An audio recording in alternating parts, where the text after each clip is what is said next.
Good evening. I'm Justin Morgan, also known as Classically Schooled on Twitch. I do apologize for the delay, but if you were on my stream last night, you would probably know why. I wanted to make sure the audio sounded a little better. And I hope it sounds a little better because I brought my Yeti caster downstairs. So shame on my lavalier mic that works fine on my digital SLR, but apparently hates my PC down in the basement.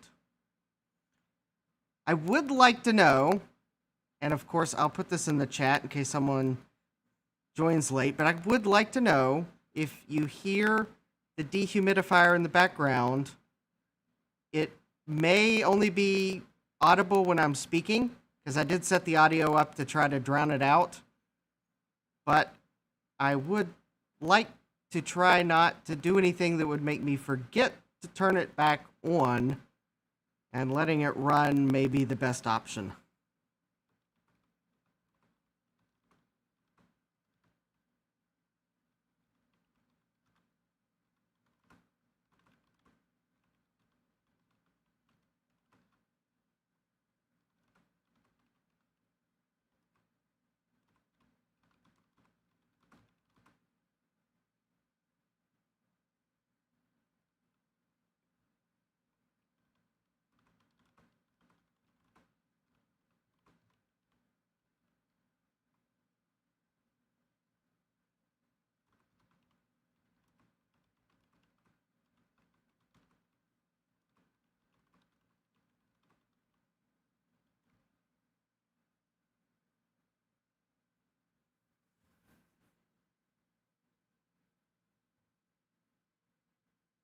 So I'm going to hop over to YouTube.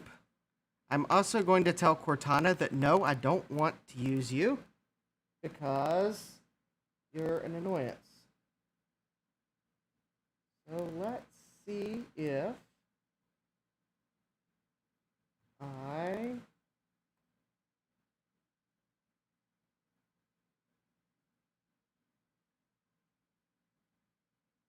see anything. Well, all right, so I've got YouTube up. The chat on YouTube is going to be hard to see. I've got Streamlabs OBS up on the monitor that you can see the very edge of. It's easier to see. Got my hydration source here. Not a sponsor, but I like the key lime sparkling waters. My grandmother got me hooked on these, so. And luckily, everywhere I buy these, they taste the same. So quite honestly, I suspect all the store brands use the same source for these key lime beverages.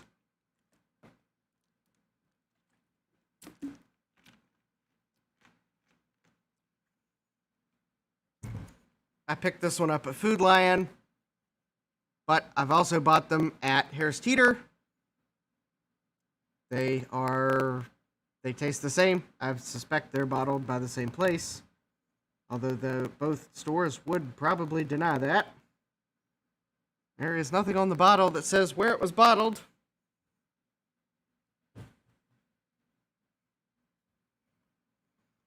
Also, if you're on Twitch and you see the fact that I had to pick a game, I am bamboozled as to why Twitch makes you pick a game when you specifically aren't playing a game. Because if you look at the tags, there were plenty of tags that are not gaming related, but yet Twitch, or at least Streamlabs OBS, makes you pick a game. So I picked a game that would run on the or possibly would run on the computer we are going to take a look at. And that computer is sitting over to the side because I wanted to take my handy dandy protective towel, which is burgundy in real life, but on the stream it is taking on a more subdued color. Oh well. Because to do this upgrade, we will need to set the iMac down on its side. And the iMac G4 has an LCD screen on it. Yes, I am going to bring it over here because I'm probably going to have to adjust the focus of the camera. And what better time to adjust the focus of the camera than when I have no one watching the stream? Or at least... Oh, wait a minute. I do have someone that's popped in the chat. Yes, hi, Toby. Yes, my basement does need a facelift. I've got paint down here.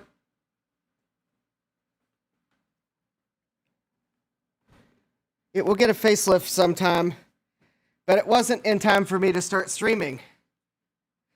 Oh, yes, beige computers. Actually, there are some beige computers down here.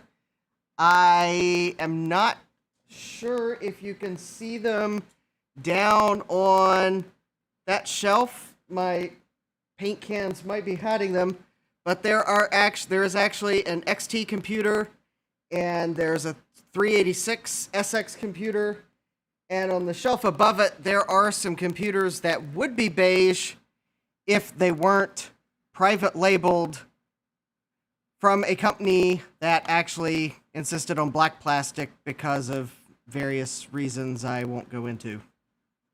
But I think it has to do with the fact that they were sold to industrial customers, so they're black instead of beige. Go figure. But they are IBM PCs in black plastic, which is something you don't see every day, but they are, if you open them up, they're IBM PS2 model, is it M70 or P70s? I think it's the P70. It's the portable PS2 with the plasma screen. You open them up, they're IBM computers. They use the same boot disks. There's no hiding the fact it's an IBM on the BIOS screens even. But they don't have an IBM logo on the outside of them. And they do say that they're assembled in Schenectady or wherever IBM was assembling them of the day. But yeah, I could probably use a couple more beige computers, but tonight, because a YouTube show I watch happens on Thursday nights called Mac Yak, I decided that after Mac Yak was over, I was going to pull out my iMac G4 here, and we're going to give it a RAM upgrade. Oh, okay. Yeah. Wait, I've got some memory from OWC, which I find interesting for reasons that I don't know how well they're going to convey on camera. But I think I was joking with someone the other day that, yeah, if you're OCD, upgrading the iMac G4 is not for you, because while it uses memory, that it uses different sized memory sticks. And because this is memory that was manufactured well after, I guess, was this PC 100 or PC 133 SD RAM. It was manufactured, I don't know if let's see, that label looks too small. Let me see if I can see a manufacturing date on it. Yeah, I can't tell. OWC doesn't seem to put manufacturing dates on it.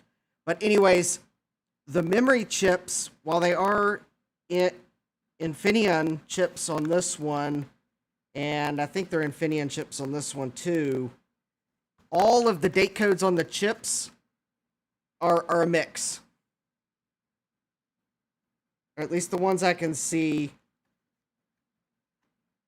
So I've got an 0128, 0124, 0148, 0136, 0118, 0144, 0146, and an 01, I can't tell, the recycle logo in the plastic's hiding it.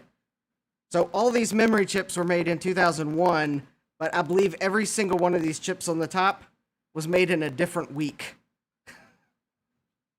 And then the labels covering, I can't really... Actually, these may not be Infineon chips because there's not a date code in the same place. These may actually be Micron memory on that one. So I've never opened up one of these. I was going to follow the instructions, but to heck with the instructions. And I don't think that showed up on camera very well. I spent a whole 10 seconds thinking of that gag. Oh well. Actually, I am going to follow the instructions because this is a Mac that, while I never had an iMac G4 of my own, I thought it was a nice gesture that one of my coworkers, or one of my former coworkers, because he moved. But anyways, at the time, I didn't know he was in the process of trying to move, but I think he was job hunting at the time. But anyways, I was honored when he came to me with this computer and said, I need to get rid of it. I don't want to throw it away. I think you might like it, though. Do you want it? And he kind of gave me the sad puppy dog eyes because I guess he wanted... because I was actually in the process of trying to move to this house. Although at the time I wouldn't have known it was this house. So I was trying not to acquire anything else. So he gave me the sad puppy dog eyes because he didn't want to see this Mac go to e-waste. And I said, okay, Sam, I'll take it. I know, you can't say no to an iMac G4. They are awesome computers. So anyways, unfortunately, I don't have a capture card in the computer I have down in the basement. I am trying to get one. Unfortunately, the capture card I want to get is $400 used, and at the moment, I'm going to say the one I have in my computer upstairs is the one I'm going to have until my YouTube channel makes a little more money, if you know what I mean. Especially after the Mac Yak guys were talking about making money on YouTube. Because the capture card I have upstairs is it's a Vision HD, and they go for about $400 used on eBay. I don't want to know how much they cost new, because when you go to the website and they tell you call for quote, you know you can't afford it. I suspect it's probably a $1,200 capture card new at least, if not a little more. But it does VGA and DVI and HDMI, and it does it well, which is why I want one of them. And it works with Windows 10. Because I have one of the capture cards that LGR mentioned in a video a couple years ago that actually has VGA in, but those cards don't work with Windows 10. The manufacturer stopped supporting Windows 10.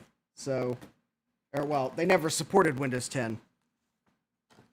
And the drivers won't install a Windows 10.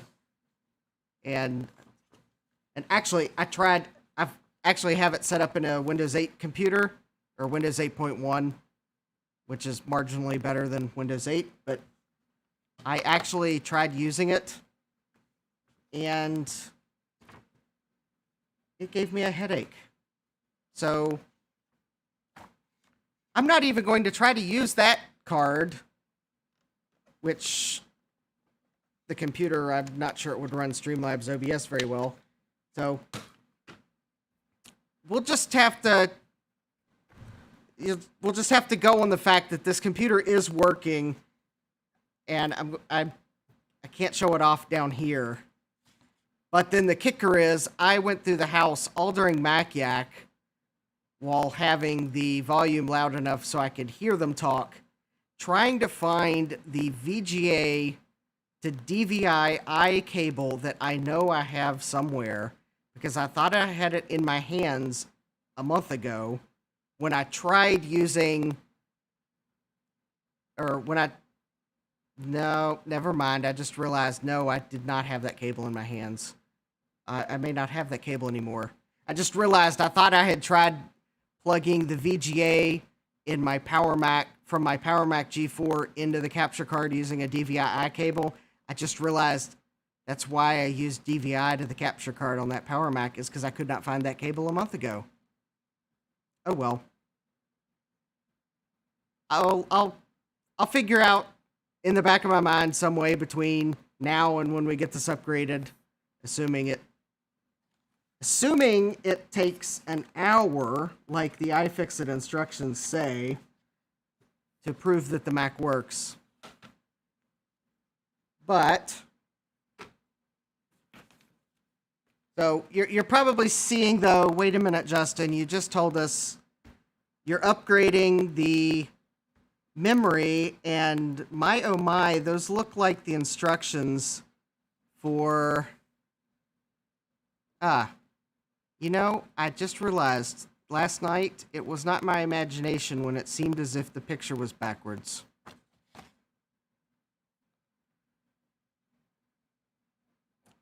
Let's fix that. Let's fix that, or make OBS go mad in trying to fix it. Because what better time to try to fix a problem like this than when you're live?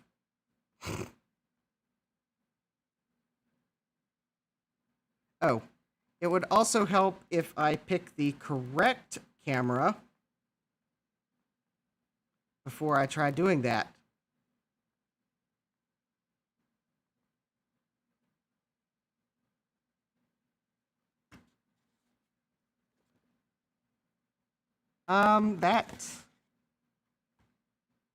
That did not fix the problem. Color range, color space, video format. Oh.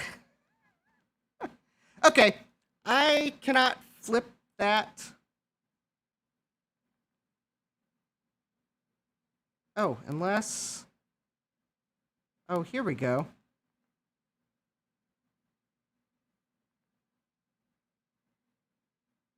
Let me see if the camera lets me... No. All right. So I guess the things on the table are going to be backwards. Anyways, you're probably thinking to yourself, wait a minute, those look like the hard drive replacement instructions, which I do promise you are printed correctly in my view. But there is a reason why I have that. As you probably are thinking, probably have realized by now, why buy memory from OWC when you can also throw a solid state drive in on the order? Yes, I could have bought a solid state drive elsewhere probably, but I decided to order it from them because theoretically the solid state drive I ordered, because you tell them what computer you want to upgrade and they'll tell you what fits it. So the part of it that I wasn't so sure of without ordering several different ones was that I would manage to buy the IDE to SATA adapter that would actually fit the computer. So we'll see if this actually fits the computer.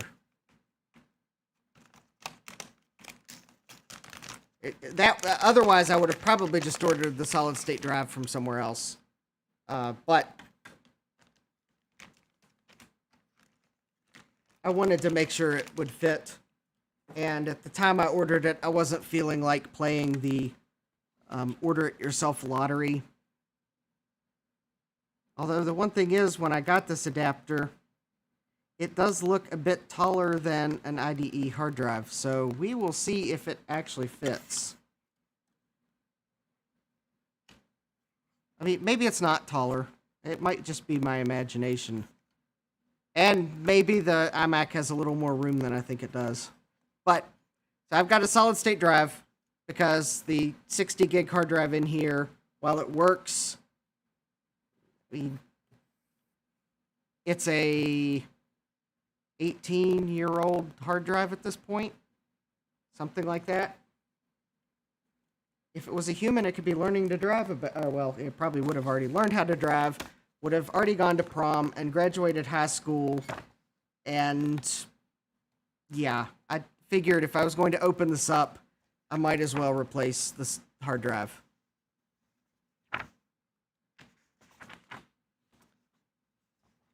So according to the iFixit instructions, all you need to replace the hard drive, and luckily the process of replacing the hard drive, we will have to pull the memory out. So I only had to print one set of instructions. We will need a Phillips 00 screwdriver, a T15 Torx, a T10 Torx, a T9 Torx, and the instructions say you need a spudger, but the only thing the spudger is used for is removing the airport cable, and I don't think there's an airport card in here. So I don't think I'll actually need the spudger. Besides, if I do need the spudger, I have no idea where in the house it is. So I don't need the spudger. I will press on without the spudger if it looks like it's necessary. So step 1, I have dutifully followed. To place the computer monitor face down on a safe, harmless surface. Oh. Hi, Opal Records. Yes, Streamlabs OBS made me pick a game to go live. I know it's not Myst. In the game list, there was nothing that was not a game. But Streamlabs OBS made me pick a game. I am going to actually put I'm going to email them and ask them why you have to pick a game when you've pick tags that are not gaming. So I don't know why that is. So if you were, oh, you can pick just chatting. Well, yeah, I didn't scroll the list. Let me I wonder if I can change that live.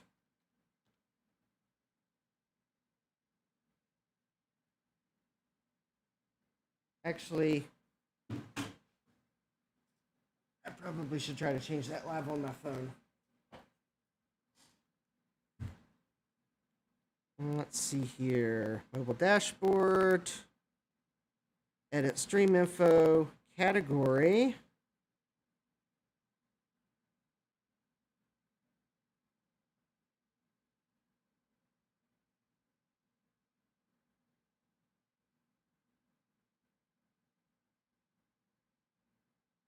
Thank you. That eluded me. No changes were made to your existing stream info.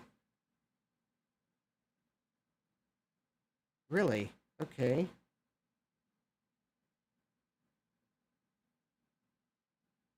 That's weird.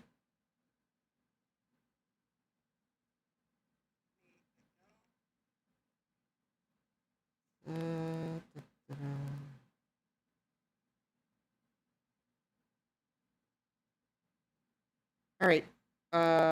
Hold on. Just a second. Edit. Oh, okay. It does. Okay, it looks like that change went live. It should just, could you confirm it says I'm just chatting now?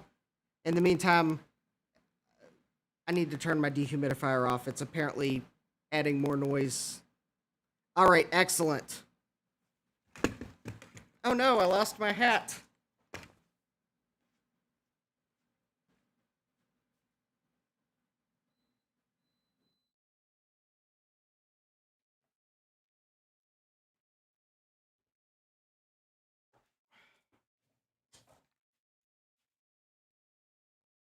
All right. Yes, thank you for that. It eluded me. I searched for everything I could think of in the game list. It did not dawn on me to see if just chatting was one of the options. Because I was searching it for operating system names. I was searching it for like repair and other keywords, and just chatting eluded me. All right, I will keep that in mind for next time. That might also explain why well, actually last night my audio was awful, so I don't know if the audio sounds, I hope it sounds better. Any improvement is better than last night because my lavalier mic let me down royally. Despite the fact that it works completely fine with my digital SLR camera, I saw that the audio was a little low on the mixer, but it was way worse than that when I played back what I had been broadcasting. Yeah. Let's just say that if I was trying to make a video on what I recorded last night, I'm not sure, well, it would be very difficult to clean the audio up.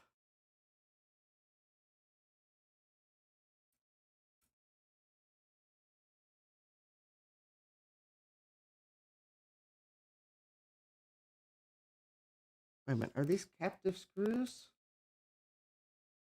That doesn't say. Oh, the 4 screws do not completely separate from the metal plate. Oh, okay. They are captive.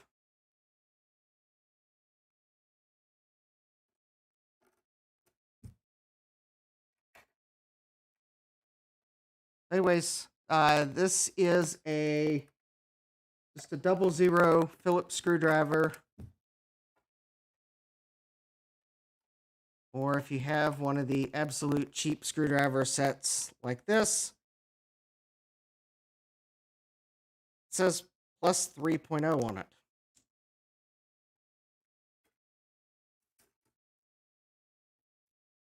All right. There we go.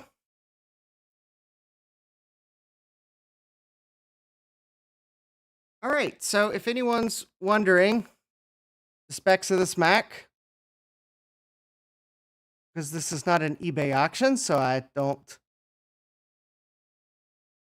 and I'm not going to plug it into the internet. So anyways, it's 800 megahertz, 256 megabytes and 60 gigabyte hard drive is what it is, and cool, awesome etched. It's well, it's engraved, and then it looks like it was sandblasted. It actually looks really cool. So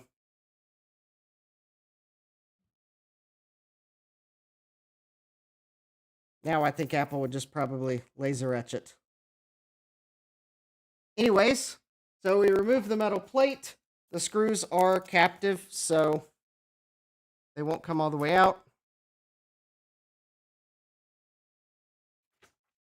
And all right, we next remove the RAM module. Oh, okay. There is, okay, this is about as far as I'm going to be able to reveal it because of the monitor. But anyways, there is no RAM module. So there's only one RAM module installed. So there is nothing to remove there. And as I suspected, there is no airport card installed. So I don't need the spudger that I can't find.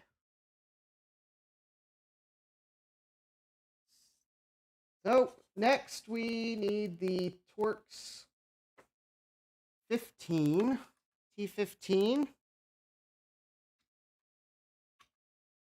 Yes, this computer predates Apple's use of pentalobe. So that is not one of the screws we need. No, there are 4 T15 screws.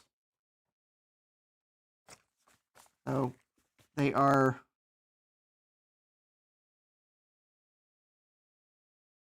easily identifiable if you're actually looking at it, but there's the red circles marking where they are. And I suspect they actually... Wow, they are...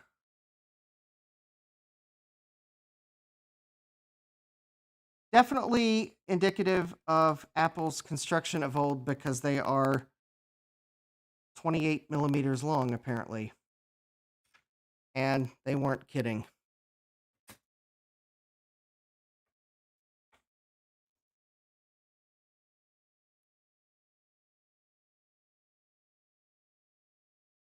Well, that right there is 2 minutes of the iFixit repair time, just removing these 4 screws.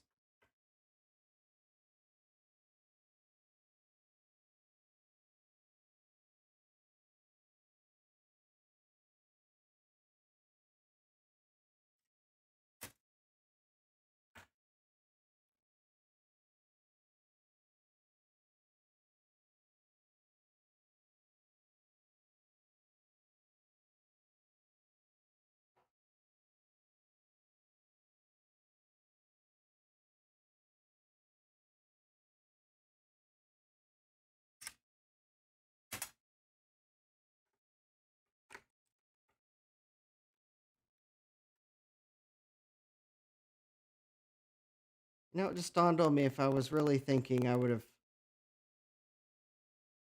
printed the directions for removing the heatsink from the processor and would have grabbed my thermal paste. But I wasn't thinking.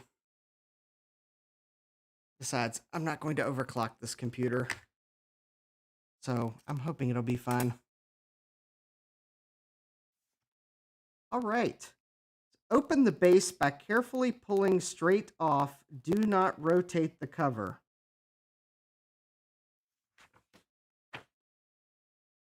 All right. Well, then I probably should... Let me turn this so that I can better pull it straight off and open slowly to make sure no cables are damaged or disconnected. There are... Let's see, there's going to be a power connector. Looks like an IDE connector for the optical drive.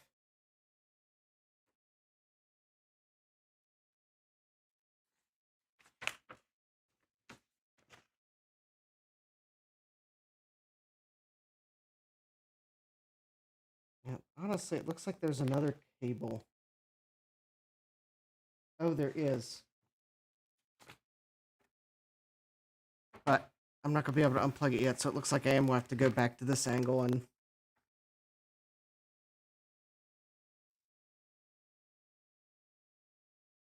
Oh! That's why those screws are so long. All right, hold on.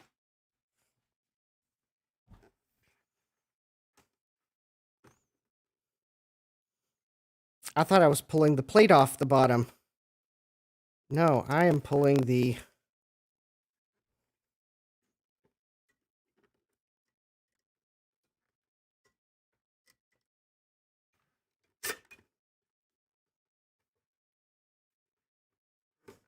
Come on. There we go. Oh, yeah.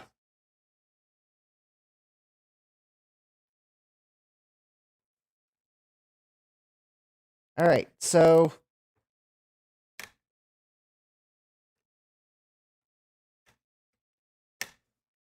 All right, unfortunately, there was no way to unplug those cables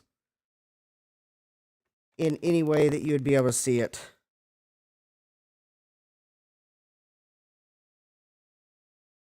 All right. Move the 2 screws holding the drive shield on your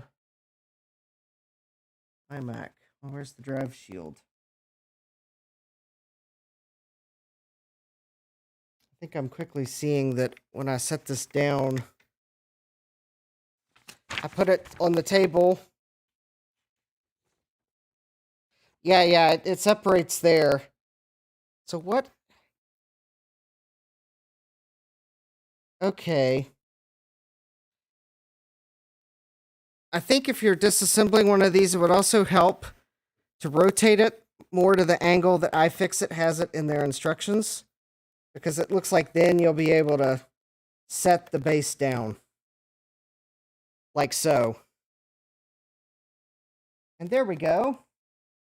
We have cat hair, and we have a Saft lithium battery.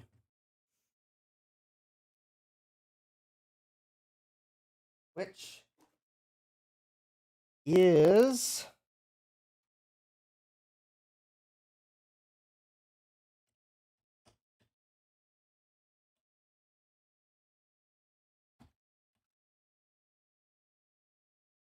coming out for inspection.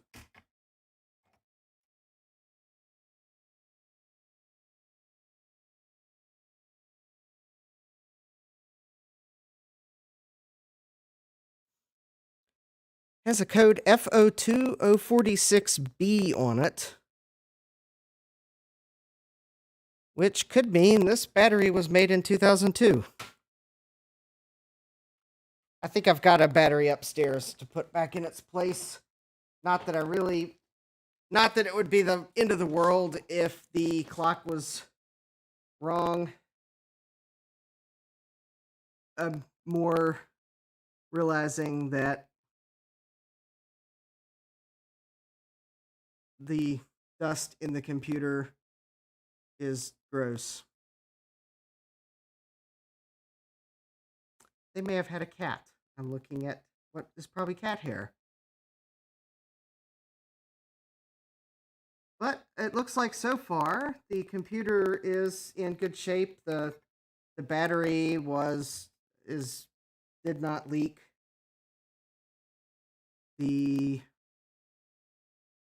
I think that's the processor right there. And I'm just going to leave it be because I don't think I want to go into removing that tonight. I'll probably repaste it some other time. Hey, it'll give me another live stream opportunity. And I think this is probably the chipset right there. That is a modem.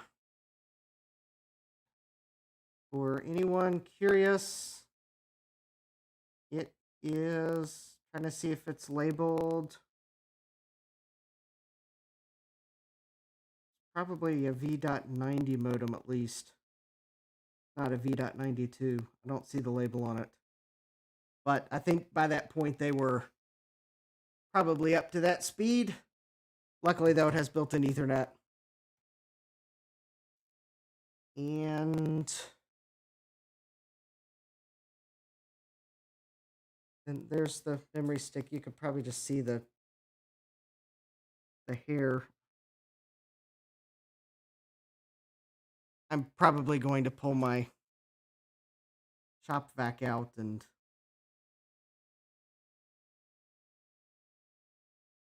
well, does that shop vac? No, that shop vac's probably not one I want to blow air out of. I probably also don't want to vacuum with it either. It might be a static hazard. I may just go upstairs. I got a little mini blower for blowing dust off of camera sensors. I may have to leave the dust removal for another day when I can get a can of air or a vacuum that is not going to blow air at such a velocity that I'm afraid that it would actually. Yep, I got a bulb duster. See, this shop vac is an industrial one because I thought it would be cool to buy the industrial one, and unfortunately that means I'm afraid I'm afraid if I tried to blow air from it on here, the air would be going faster than I would like, and I might damage something. There'd probably be a higher risk of static damage. Yeah, I'm just kind of concerned about putting these connectors back on with this cat hair. And these two bug. There's some. I just debugged the computer.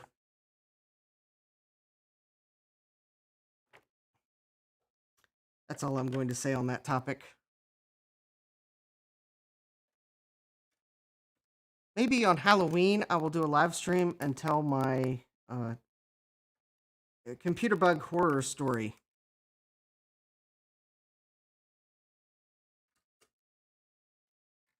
I'm not going to tell it now. So stay tuned. Halloween special. Justin's debugging horror story. It is a story you probably will want to miss. But someone will probably tune into it anyways. Remove the drive shield from your iMac. Well, the picture shows this much tape holding the drive shield on, and the iMac has much more tape on it than that. Although, actually, okay, believe it or not, it's actually still somewhat sticky. So, luckily, it's just peeling off. So, well, maybe it's gonna. Am I going to pull this whole? No, I don't want to pull the whole thing off because I'm afraid that bigger piece is covering something on the optical drive.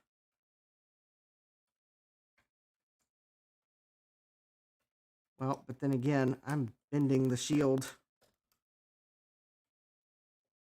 trying to not pull the tape off. All right. Whatever. Oh, okay. I see what it was covering. Yep, that is how much tape there actually was on it. In Apple logo sizes, that is about 4 Apple logos, more tape than the picture shows. Now, how's that for a live stream unit of measurement? But Justin, that only works if you're comparing it to your iMac G4. Yeah, no, sorry. All right, so then we use the Torx T10 screwdriver and remove the optical drive. All right. Yeah, pretty cool that all the screwdrivers I need are screwdrivers that you might actually have in any toolkit. Oh, there's the screws. Okay.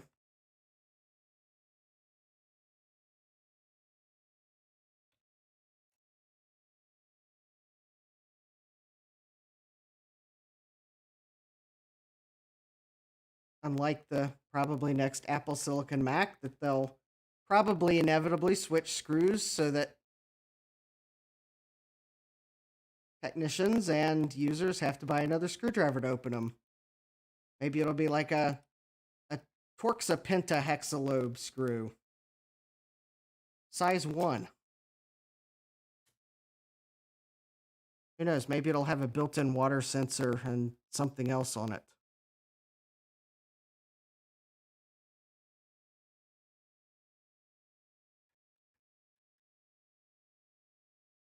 Then again, maybe Apple will just really fool us all and they'll just go back to Torx screwdrivers now that they're using their own processors.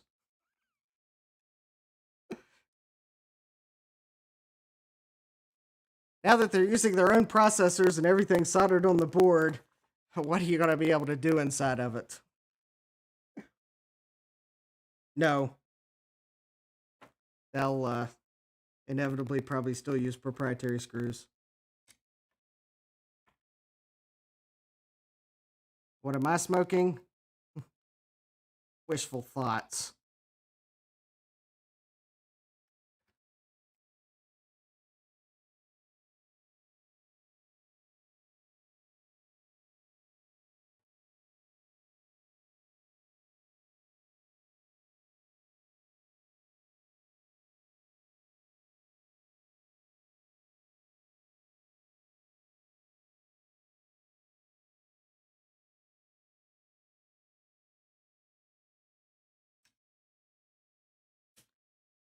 So, all right, there's one more screw here somewhere. Oh, I think it's right there.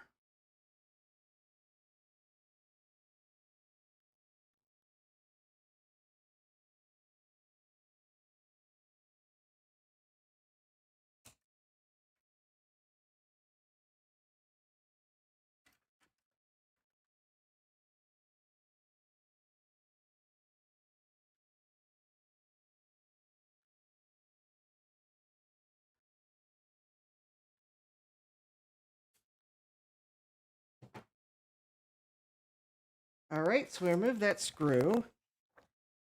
And actually, while I was removing that screw, I just had an interesting thought. Let me pull the optical drive out now that it's loose, and then I want to point something out on the logic board.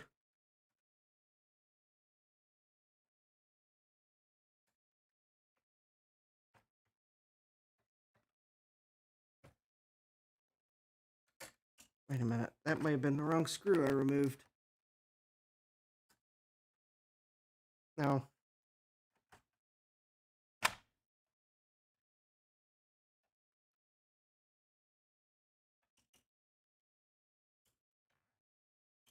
All right, it does have a warning of to watch out for anything that might be connected above this.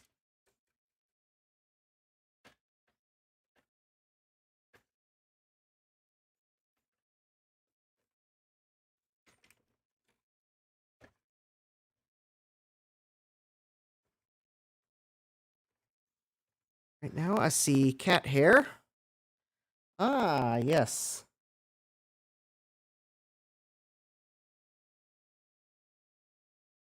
The airport antenna cable passes through this stack.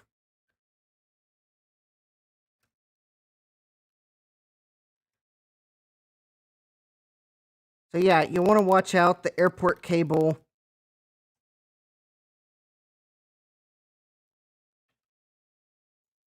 was running through here. Oh. So it was running through this grommet here, and the power cable was around it. So you will want to watch out for that, amongst any other cables that yours might have when you pull this out. But anyways, there we have the stack O drives. And a bunch of cat hair stuck to it. Yes, a solid state drive is probably a good upgrade, because then you won't have to worry about it. Well, hopefully won't have to worry about it failing, but it should last probably, I mean, it might outlast the computer at that point. Because unfortunately, inevitably, even these computers, something will eventually fail on them that can't be repaired. Although, at least in the case of this iMac, it's not a flyback transformer. But, I mean, eventually I don't know how repairable the backlight is on the panel or things like that. But anyways, actually, the thing I noticed and was pondering is, so this connector here is the IDE connector that the cable is plugged into. And there's the power connector. But it just dawned on me, what is this connector here? Because it's not an IDE connector. It actually kind of looks like it's large enough to be a PC floppy connector, although it has a weird shape. So, and besides, floppy drives have been dead on Macs for years, as in at this point, a couple of years. But that's long enough in the Mac world. I'm staring at that connector and wondering, well, what is that connector for? I may, and the thing is, I think I printed the wrong directions off, because I thought this was the 700 megahertz version. So I don't even know if I'm actually looking at the pictures, and I'm not even sure the pictures of the motherboard that are in the iFixit instructions, since I printed the wrong one. I don't even know if that port is in the pictures. No, it is. There's nothing plugged into it. But yeah, that might actually be an interesting mystery. If anyone knows what that cable is, if you're watching it live, feel free to drop something in the chat. And if you're watching it with a time delay, then leave a comment. Or, well, I guess if you're watching it on YouTube with a time delay, you can leave a comment. Anyways, I am actually streaming to both YouTube and Twitch. I think, but I'm not totally sure if, I think I see who's on Twitch in, I think I just noticed something. I think the stream chat and OBS is only showing me Twitch, which is probably good that I have the YouTube up on the other screen, but there's no way that I'm going to. So I do apologize if, well, there is nothing in the YouTube chat, so I have nothing to apologize for. So it wants me to remove, okay, so I need to remove the bracket. Oh, that's special. So it appears as if to save space, because I was looking to see if this cover here, which I might as well remove. I know this cover is just gross because the fan, there is a fan in the iMac G4, and it appears to have caused dust to be collected on this label.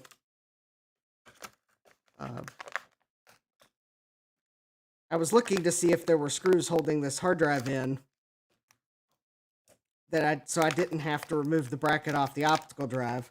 The iFixit instructions are implying that you have to remove the optical drive to get to the screws holding the drive in, but that may be because I printed the wrong directions. But it does appear as if there are screws holding the hard drive on now that I removed the label.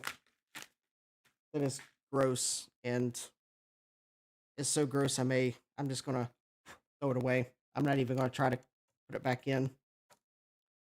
Anyways, the original drive, if anyone's curious, it's a Mac Store 4D060H3. And it was made in March 14th, 2002, which means the warranty has been over for 16 years and 2 months, according to the label. So I guess if this drive dies, I'm going to have to go find my DeLorean.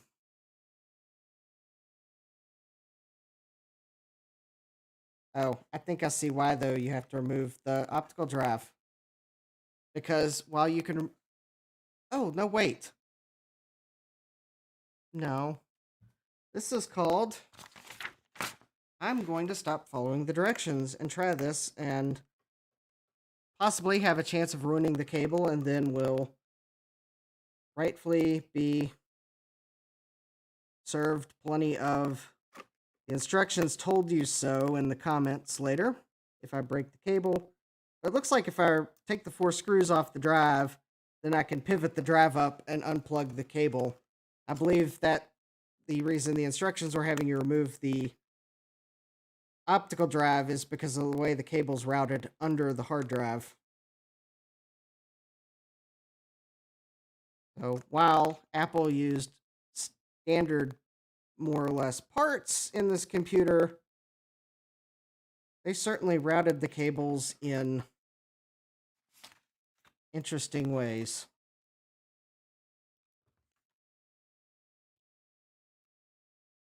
But if you can see, that's... Oh, there we go. So that worked.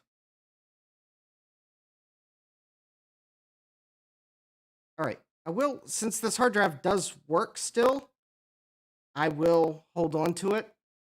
In fact, if I think I'm somewhere, I used to have an adapter to plug this in. I might hold, I may check to make sure there's nothing I need to retain on it. Or worst comes to worst, I may need to pull OS 9 off of it. Oh yeah, that's actually a good point. So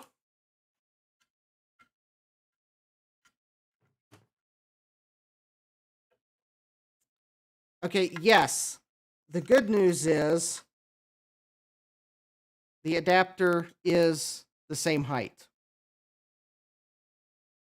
That's the good news. Cue the and the bad news.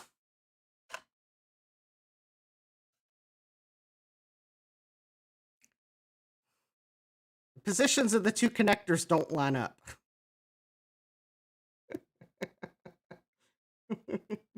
Quack!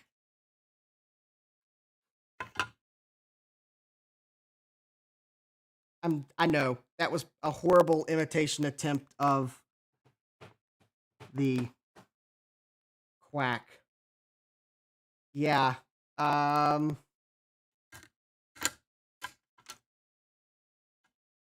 Okay, so it does look like the height's not a problem.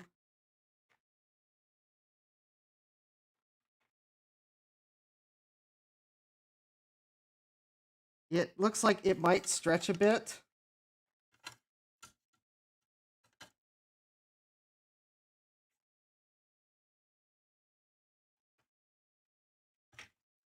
All right, let me ponder this for a moment. So,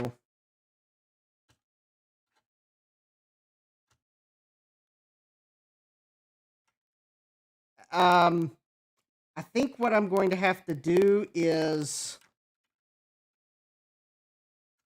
I'm going to have to remove the optical drive because I think I need this cable. I need to get this above the metal. And that's going to, yeah, that's going to give me the best chance of being able to plug the SATA adapter in. So,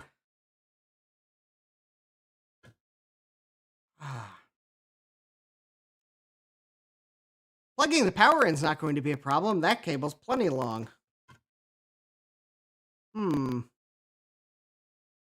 Okay, this, you know, this is the, last night I ran into a problem with the project I was trying to do, which for the record, I did realize that I did make a mistake last night. So if anyone now was watching last night's live stream, I did make a mistake last night. Changing topics while I do the monotonous job of removing 4 screws I was trying to avoid to remove. Anyways, last night I was assembling a Raspberry Pi based USB webcam. So it was using a Raspberry Pi Zero and the Raspberry Pi high quality camera.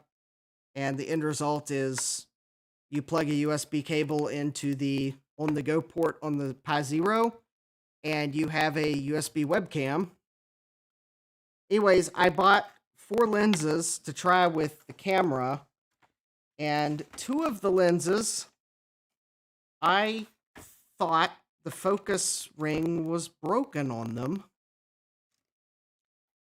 It turns out that I was not doing it right, or at least that seems to be what I figured out after a quick web search. Apparently, the 2 lenses I had trouble with last night, you don't focus them by the item on the lens that looks like it might be a focus ring. You focus them by how far you twist the lens into the C-mount ring. Now, if you're thinking that seems like a pretty janky way to focus a camera, I would agree with you. To my defense, there were no instructions in the package for either camera, although the manufacturers of both cameras would have probably told me, you bought them online, why can't you read the instructions online? And I would probably agree with them. But anyways, so I will probably next week, or maybe even this weekend, probably do a follow-up stream or video. I might do a video. No, I'll probably do a stream. I'm not feeling like editing a video to correct it, but we'll take another look at those two lenses and see if, now that I figured out how they focus, if the lenses are any good. Because one of them actually had a cool bokeh effect when it was defocused because of the shape of its aperture. It was the aperture blades. It had 3 aperture blades, so when you pointed it at a point light source and it was unfocused, the bokeh looked like a rocket nose cone would be my best description, but it actually looked pretty cool. Or I guess if you're on YouTube, it looked like a YouTube play button that was kind of rounded. It actually looked really nice. But of course, the fact in that stream, I couldn't figure out how to focus it, and I thought that the cameras were defective, both of them. However, one of them may actually, to my defense, one of them may actually still be defective because I also could not figure out how to get the aperture to. I couldn't figure out how to adjust the aperture. And I was turning the aperture ring and nothing was happening. So one of the cameras may actually be defective, but not necessarily for all the reasons I thought it was last night. I may have not been focusing it right, but it may still have an aperture problem. So I guess if you we're on last night's live stream, which I don't know that anyone watching is now, or if you happen to catch it and know that I said that it was the Argicam lens, which I have here, or the actual Raspberry Pi 6mm, their official lens. I said last night that I thought they were a miss. Anyways, it looks like I was doing it wrong. And I think the Raspberry Pi lens, I think it was the one I was actually able to get the aperture to adjust on, but I couldn't get it to focus. But yeah, I was doing it wrong. So that was yes, I'm sorry, I made a mistake. And now I've got the cable moved. So this is going to be the best chance of getting the solid state drive in here tonight. But honestly,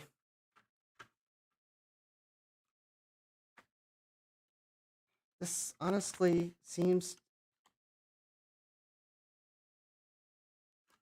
unless I'm missing something here.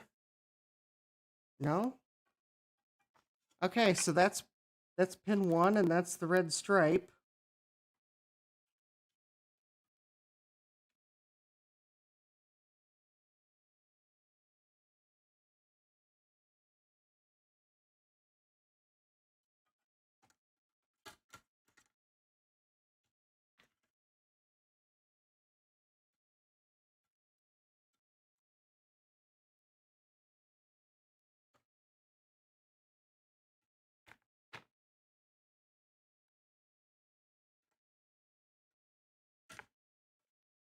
Okay.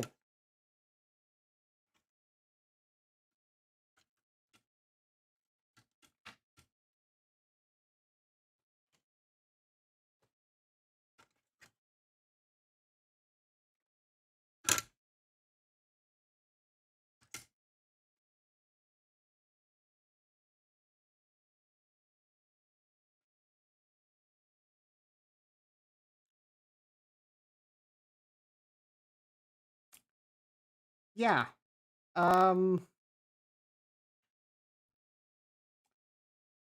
This is me being speechless when I realize that the screw holes on the mounting bracket do not line up. I know when I ordered this drive, I told OWC that I wanted to see the compatible upgrades for an iMac G4. I know, or I'm pretty certain I told them the correct model then.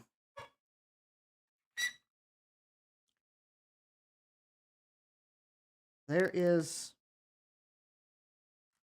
no way I'm going to be able to screw that in, because the only way that screw holes, because there's screw holes here, here, and here, and the screw holes in this bracket are here and here. And I would have to put the plate. So the only way I can get screw holes to line up is if I put it here, but then I'm pretty sure there would not be enough slack to plug it in. Or here, and now the adapter's probably way too far over, given what I'm seeing inside the Mac.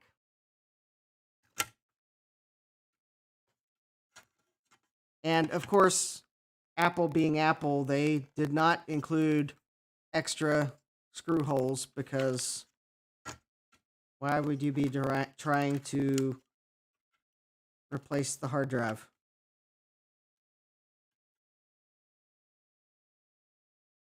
And I don't have any double-sided tape.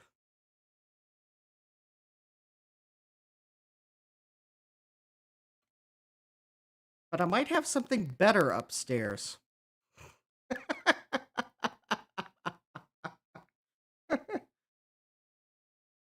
I just had this brilliant idea to use gaff tape to hold the solid state drive in.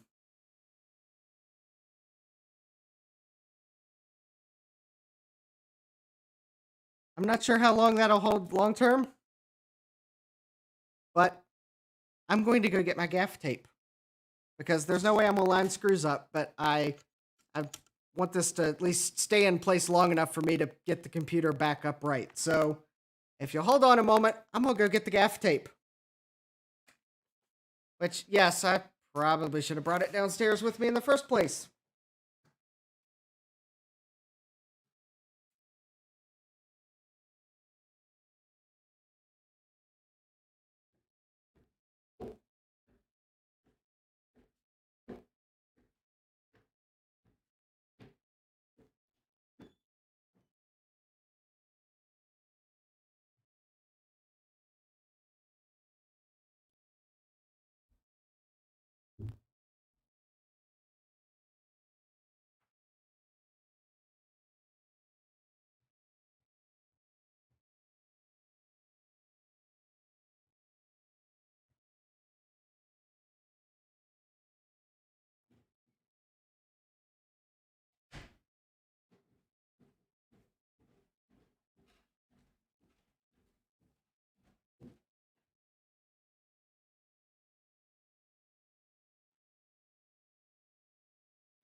Gaffer's tape.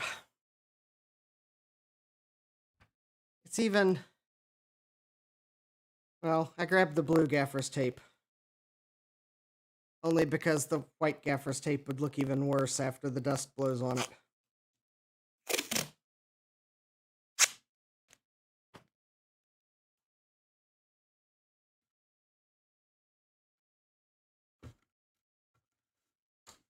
I doubt you'll find this in any Apple service manual.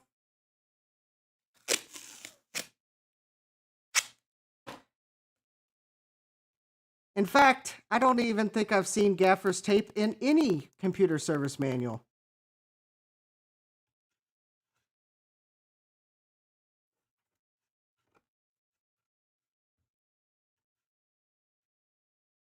There. Problem solved. least in the short term. All right. If you're wondering, this is Gaffer Power Gaffer's tape. I bought it on Amazon. It was about $16 a roll. There were no screw holes that lined up. This adapter was either going to be out. It was either going to be out here, which would have conflicted with what's on the sides, or it was going to be here, which was too far in for this cable. So yeah, that's why I went up and got my Gaffer Power Gaffer's tape. I actually thought, all right, that is a good question. All right. Actually, OWC had it pre-installed. That is a good point to double check, but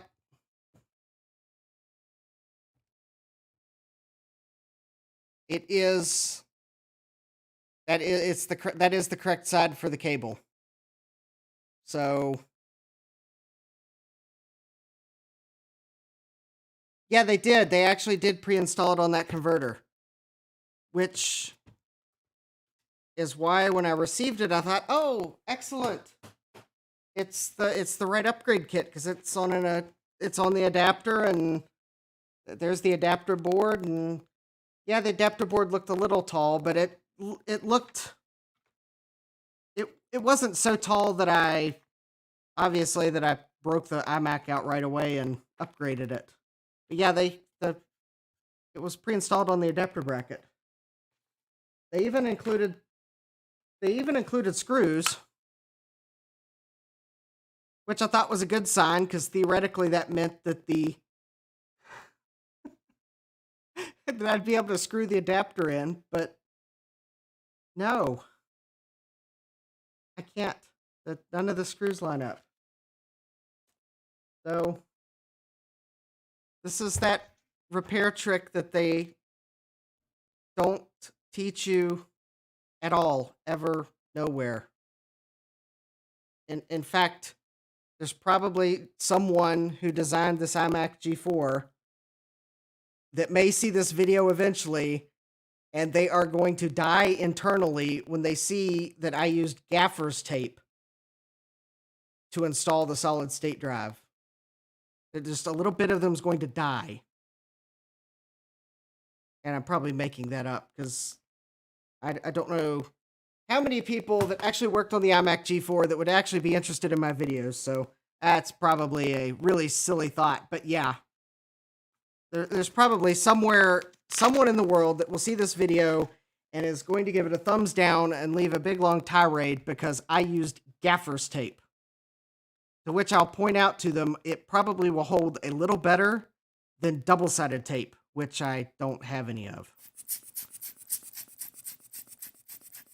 And at least I didn't use duct tape.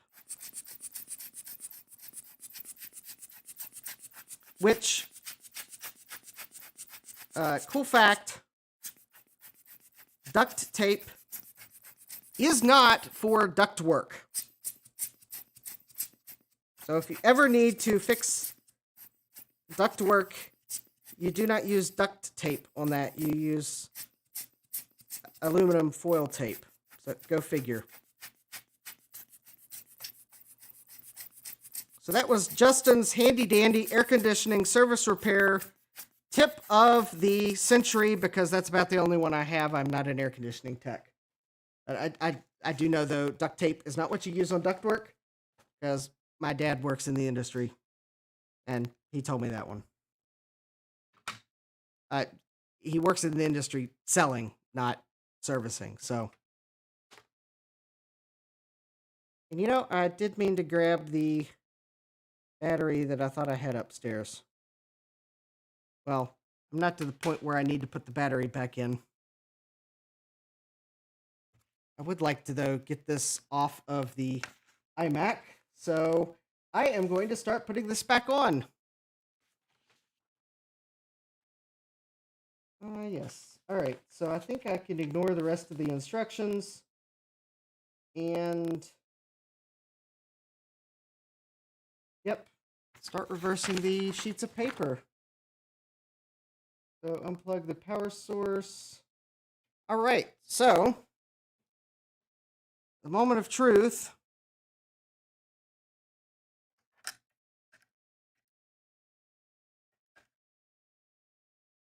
Will I be able to get this?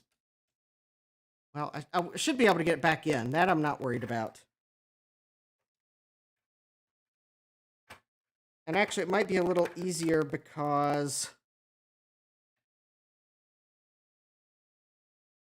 I've got a little extra slack in the power cable.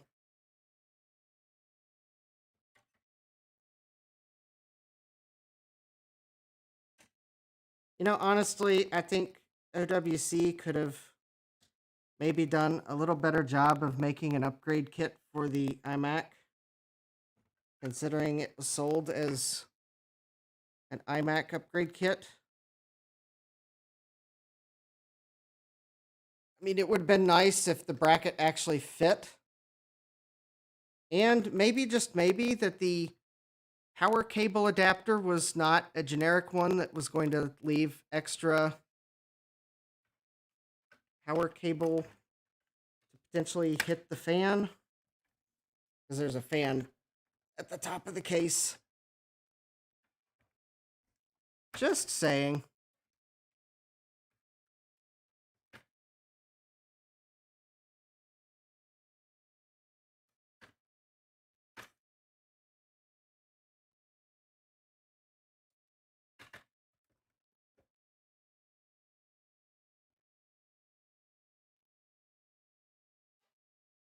All right.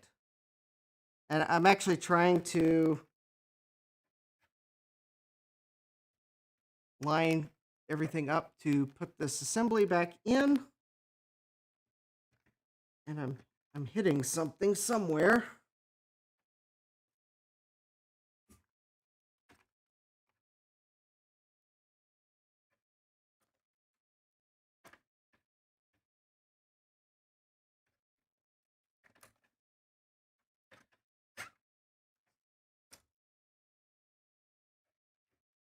Oh.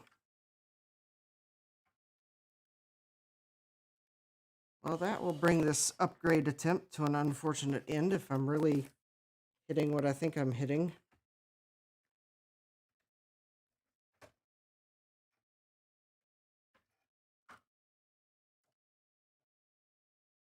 All right.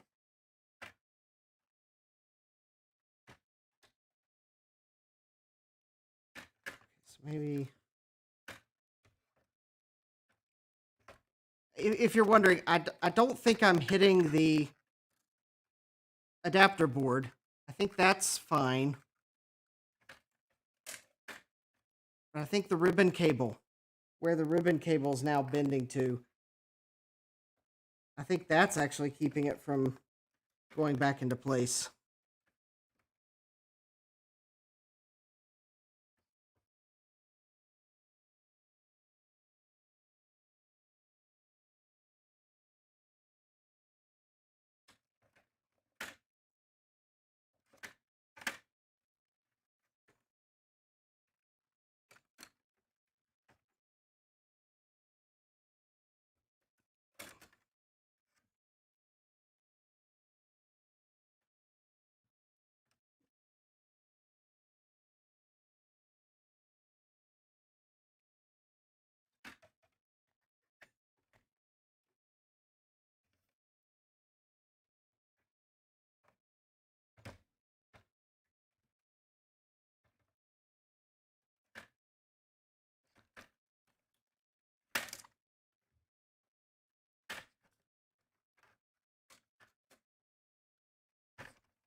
I have come to the unfortunate conclusion that it does not fit.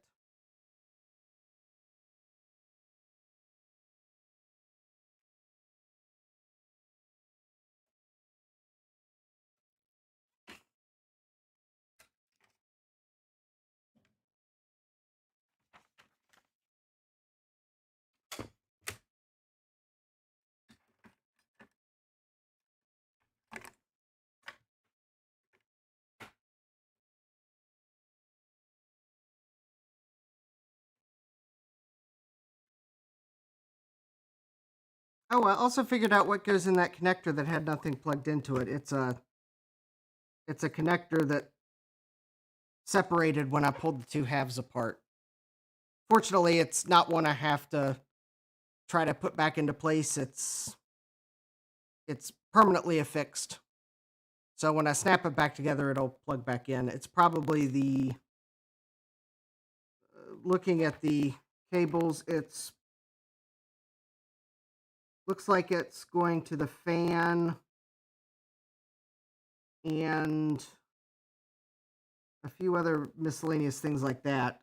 It does appear there's a separate video. I think this is the video cable. Oh yeah, it is. So the video cable's here. This looks like it plugs into the fan and probably this power switch and the LED and the speaker.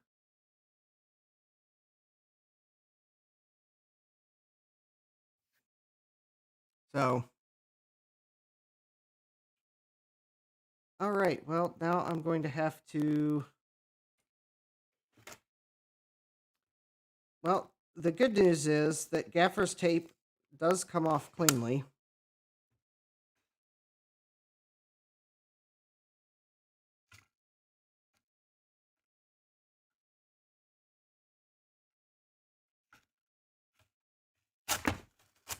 Although, when you fold it over itself, it can be a bit hard to get it started removing. But, so,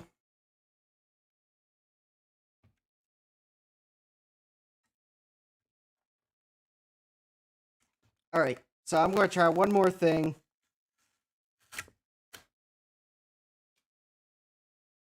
So I am going to try to put this back in with the solid state drive unattached, not even affixed, so that I can see that.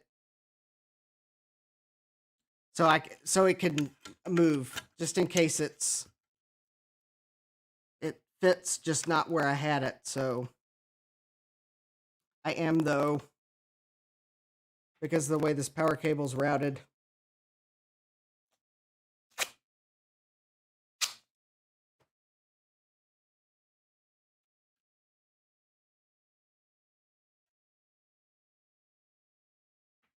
I'm gonna put a little bumper there, just so that it doesn't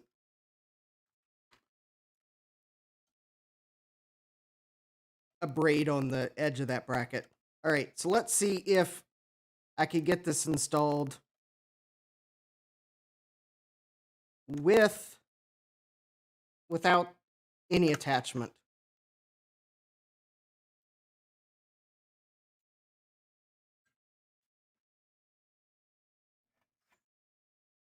And if that doesn't work, then I guess I'll have to put the hard drive back in.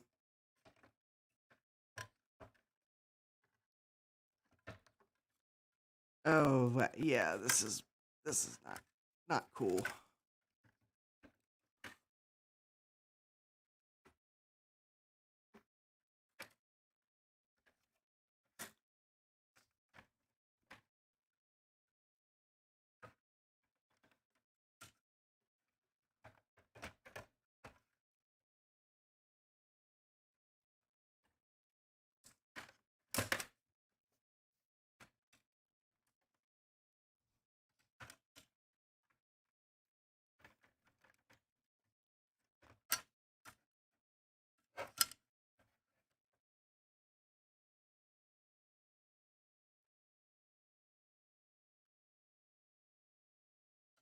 Yeah.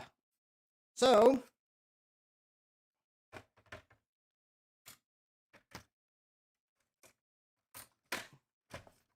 oh, there we go.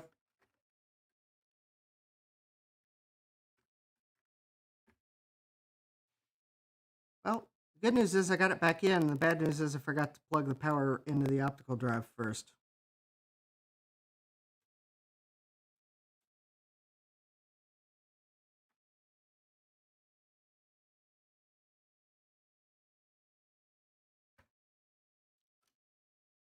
Okay, so that power.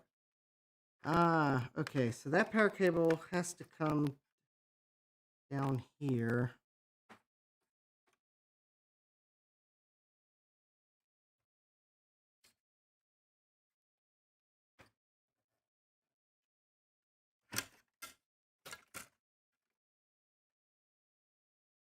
You know, it just dawned on me the one thing I did not do is check to see if OWC had install instructions on their website. Not that I necessarily see how that would have helped much.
Oh.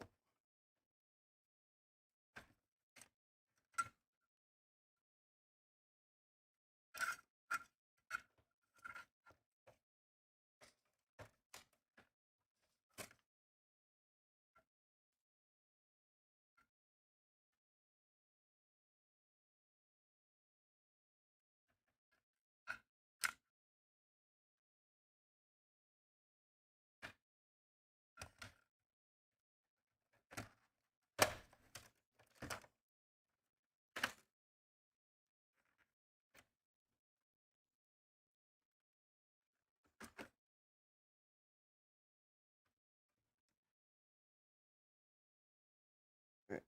This airport cable back in the clip.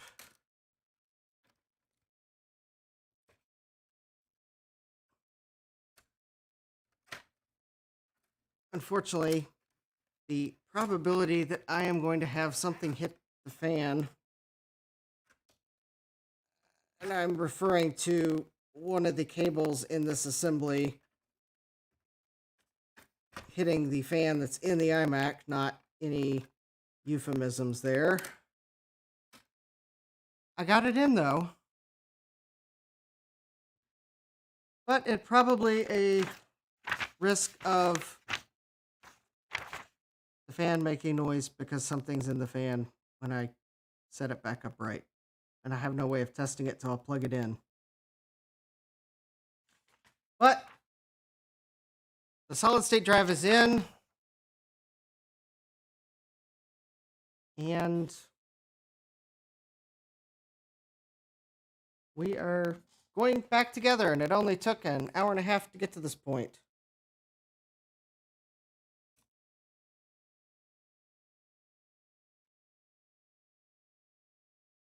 Are those the right screws?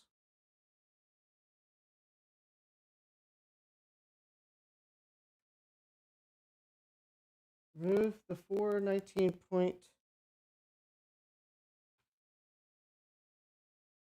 So Torx T10. Hold on, I'm double checking the instructions because I got the screws mixed up.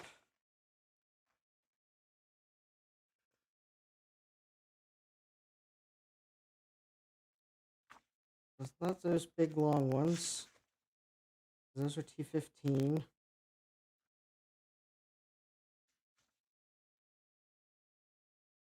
Okay.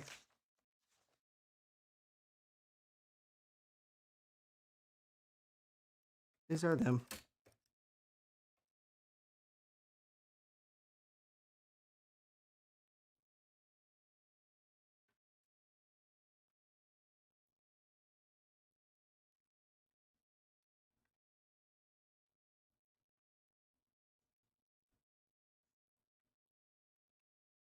Now, of course, the real fun thing is I have a set of recovery discs that I believe are for this machine, and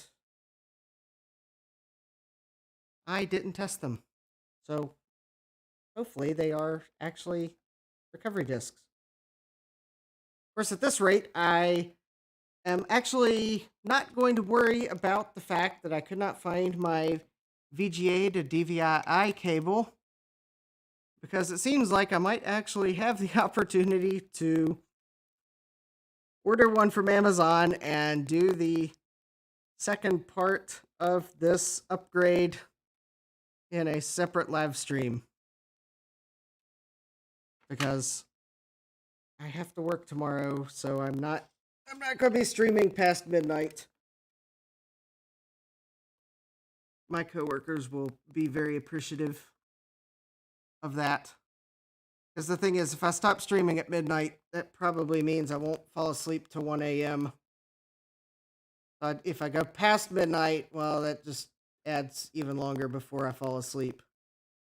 So I know the suspense might be frustrating, that you won't see the upgrade work tonight, but my coworkers will be very appreciative of me getting some sleep tonight.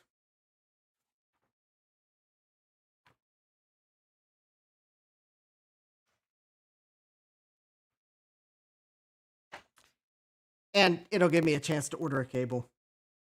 Okay, so... Oh, I need to put the RF shield back on. The RF shield of...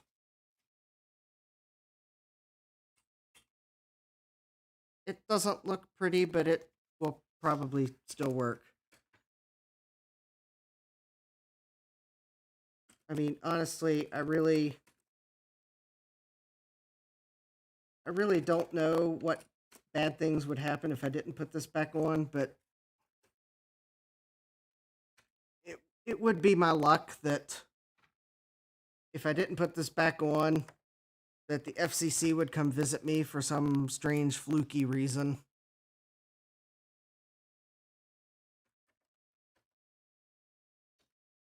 I don't want them to visit me.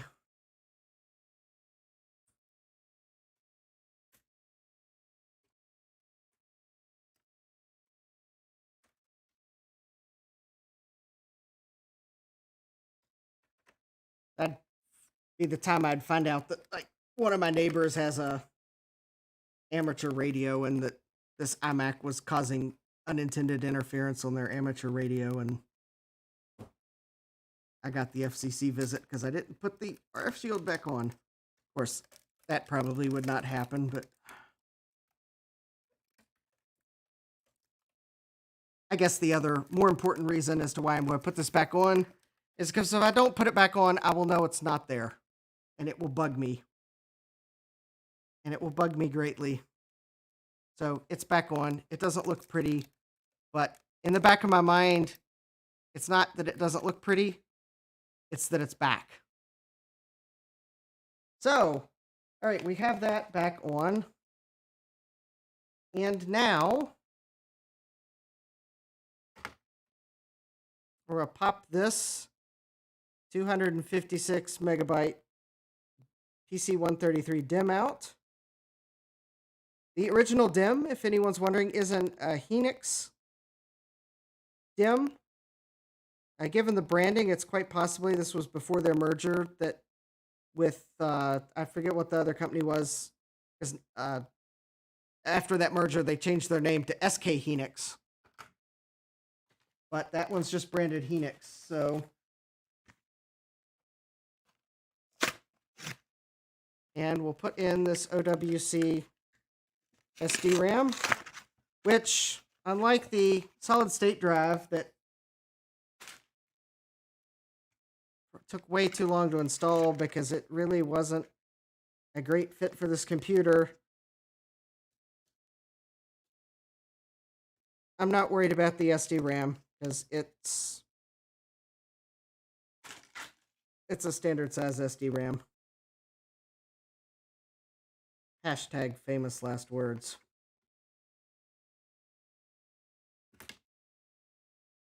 There we go. So there's 512 megabytes which I realize is kind of slightly off screen, but there we go. 512 megabyte DIMM is in. So we are halfway through our RAM upgrade. I am going to go upstairs real quick and see if I have another one of these PRAM batteries. I believe I do, because it would be nice if it would bug me if the clock's not correct. Of course, granted, I realize I'm not using it every day. If the clock's wrong, in the grand scheme of things, it doesn't really matter, but it will bug me if the clock's wrong. So, yeah, Joe, I know you say to remove those darn batteries, but I'm putting a battery back in this Mac. So let me go see if I can find it. I think I've got one upstairs. So if you'll hold on just a second, I will be right back. Unfortunately, I don't have any catchy hold music, so just imagine the macOS install songs playing right now. Which the added benefit is, if you're imagining it, there's no copyright strike possibility.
Great.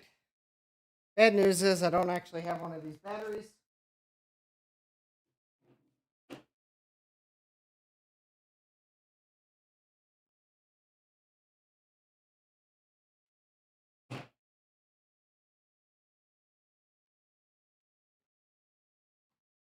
Good news is, it still has a charge.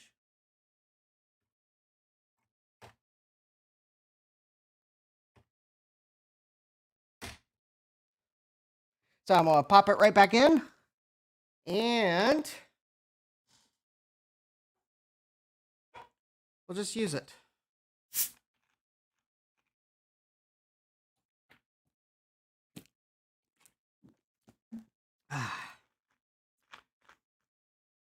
Oh, that was good. I needed that. All right, so the other thing is, despite the fact that I can't plug this into a capture card to show you the VGA out that way, I did go ahead and grab the power cable and the restore discs for this computer so that at least tonight, even if I can't like show the upgrade or show installing the OS and kind of play with it some, I can at least make sure that it works. So that then I'll know what the next live stream with this computer will be. Will it be a OS upgrade and install some games and give it a try live stream? Or will it be a weeping and gnashing of teeth, I've got to disassemble it to pull ill-fitting components out live stream? Or both?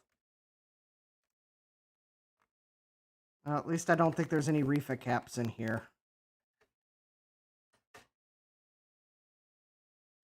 All right. The good news is it does appear as if there's enough slack in the IDE cable.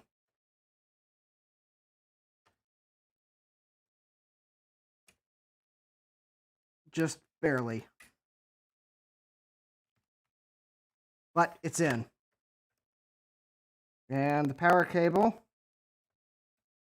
just as fiddly as ever. All right.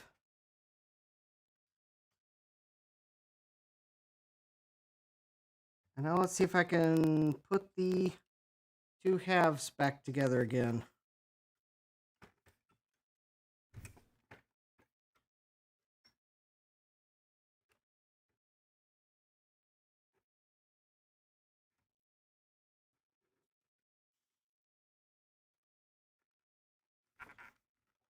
That, well, all right, I think I got them back together. I'll go ahead and put these insanely long bolts back in.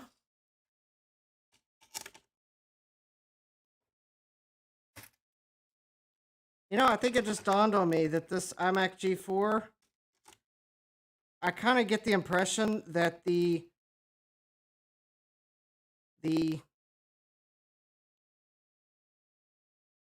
smaller SODIMM was a user installable part because it was very easy to get the bottom plate off and the screws are captive and it's all customer friendly and whatnot.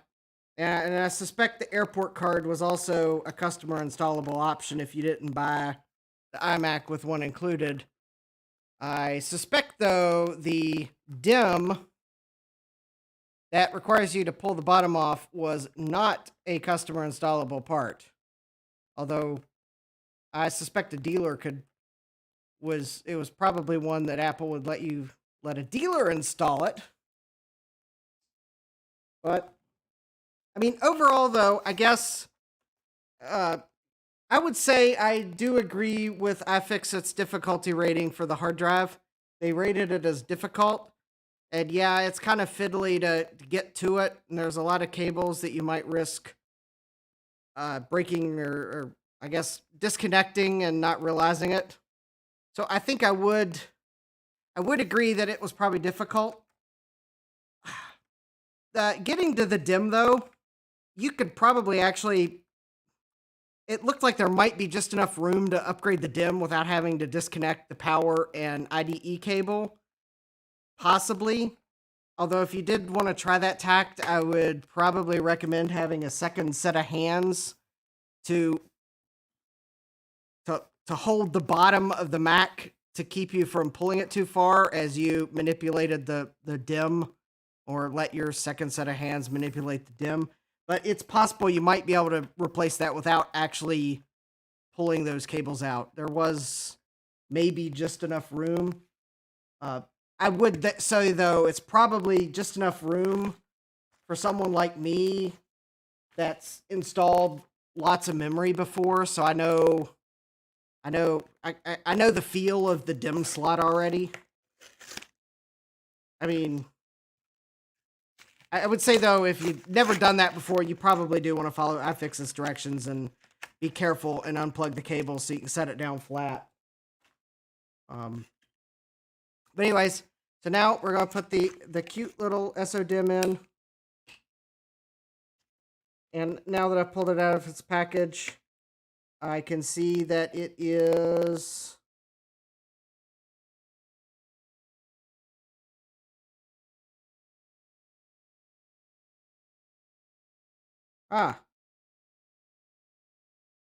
memory. I can't read the branding on it.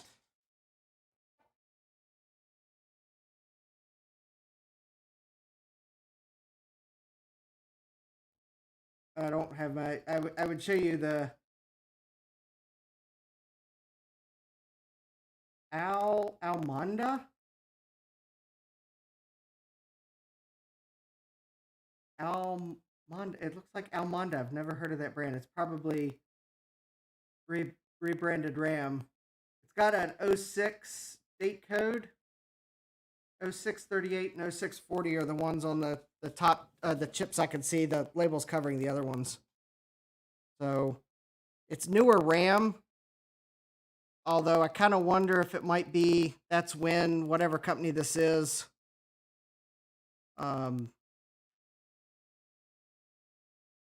packaged it. I've not heard of that company, but I know there are and were companies that will buy the like lesser grade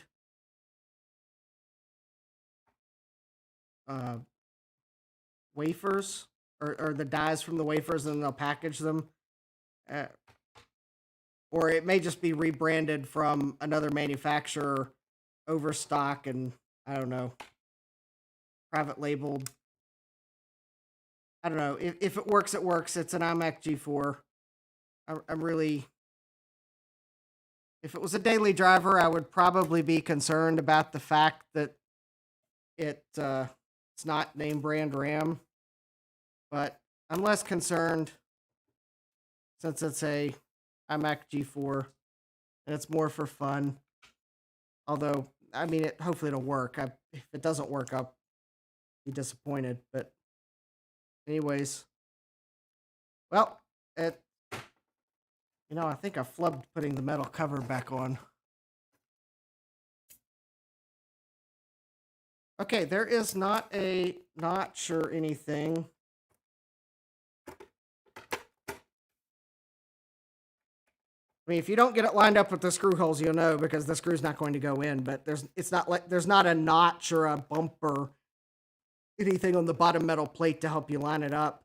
You just basically have to eyeball the leaf on the Apple logo, or probably it'd be easier to eyeball where the screw is that would be above the leaf on the Apple logo, and then line that screw up with pretty much the middle of the power connector. And then if you got it lined up right, the screw should go right in. And if you missed it, then you're probably slightly off. But all right, well, 1 hour and 49 minutes later, and I see that it's almost midnight because I did get a late start. But I think at least because you all have stuck around till the end, I would at least like to hear it in the famous words of Greg Hrutke. It bonged!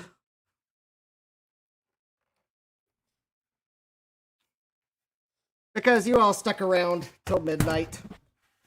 So anyways, I did go grab the power cord, and because unlike the Power Mac series and probably the later iMacs, it uses an IEC connector, and I don't know my IEC connector, all the IEC connectors offhand, but it's the tri-lobe one. So it's not the standard kind of house-shaped one, I guess, for lack of a better description, but it's the Mickey Mouse-shaped one. But don't call it that. Disney might come looking for you. So, but I guess, though, it's not like that's an odd or rare cable, because a lot of laptops use that connector. Yes, I am also on the East Coast, and it is midnight. But I think I will sleep better knowing that the iMac is going to upgrade. Oh, okay. Yes. Yeah, I know. I do want to at least power it up and show you that it works, or show you that it doesn't work. So yes, thank you for being cognizant of the time, because it would not be the first time I lost track of time, and I know it would not be the last time. Anyways, I do, though, because you all stuck around, I want to show that it works or doesn't work. Unfortunately, if it doesn't work, it'll have to wait. And if it does work, well, the OS install will have to wait until I can get a cable so I can plug it into a capture card. Because I do have my standards for streaming, and I don't really like pointing cameras at monitors, because that induces flicker, and that some people can't watch the flicker. I don't want anyone to have a medical emergency because they were watching my video and the monitor was flickering. It just wouldn't be cool. Actually, the LCD would probably be fine. So that's why I'm not too worried about pointing a webcam at it. Although if anyone watching is prone to flickering, you might want to like divert your eyes until I confirm that I don't see anything concerning. I'll warn you before I turn it on. But yeah, it's an LCD. I don't think it's going to pick up a flicker. Well, probably the main problem is, probably the bigger problem is, it's just going to be, the webcam is going to be at a really weird angle. So you're not going to see the whole screen, but at least you'll see enough that we get a sign of life. So anyways, so if you are flicker sensitive, I'm about to hit the power button. So as soon as I can find the power button, oh, there it is. So I'm hitting the power button now. No, that's not the power button. There it is. It bonged. And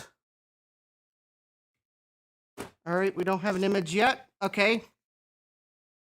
And we have the flashing icon. Okay, I don't see a flicker on the screen, so if you were diverting until I confirm there's no flicker, we're good. I think you'll be fine. All right, so I do want to show. So I've got software restore disk 104.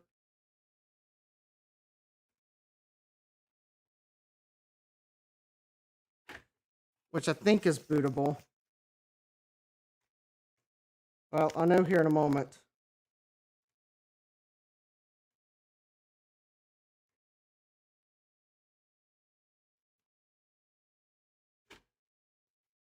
No, that is the wrong disk. I chose poorly. I think I want not iPhoto, not Worldbook, Mac OS X edition. Okay. This could be pretty funny to that might be pretty funny to look at someday, because man, is that gonna be old. All right, here we go. Mac OS X install disk. This one's bootable. I know it's bootable. It has to be bootable. So anyways, one thing I'll do on a later live stream is, because I think it could be interesting, is there is traces of a label that used to be here. I do want to clean that off. Unfortunately, there's a little adhesive on the screen. So that's something in the next live stream we'll take a look at, gently cleaning that off, because I already have tried screen cleaner and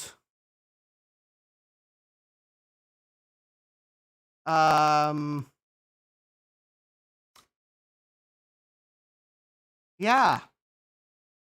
Uh-oh's right.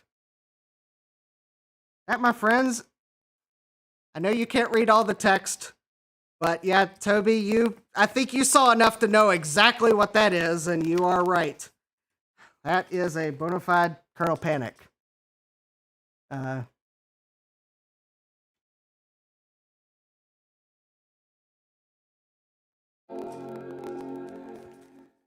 Yeah.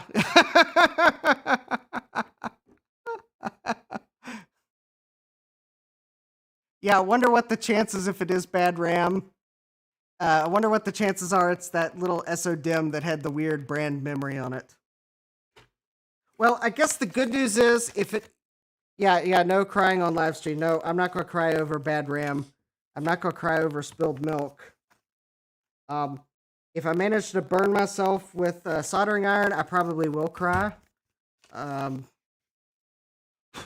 than that, yeah, no, I won't be crying on a live stream. Anyways, we'll try Apple hardware test.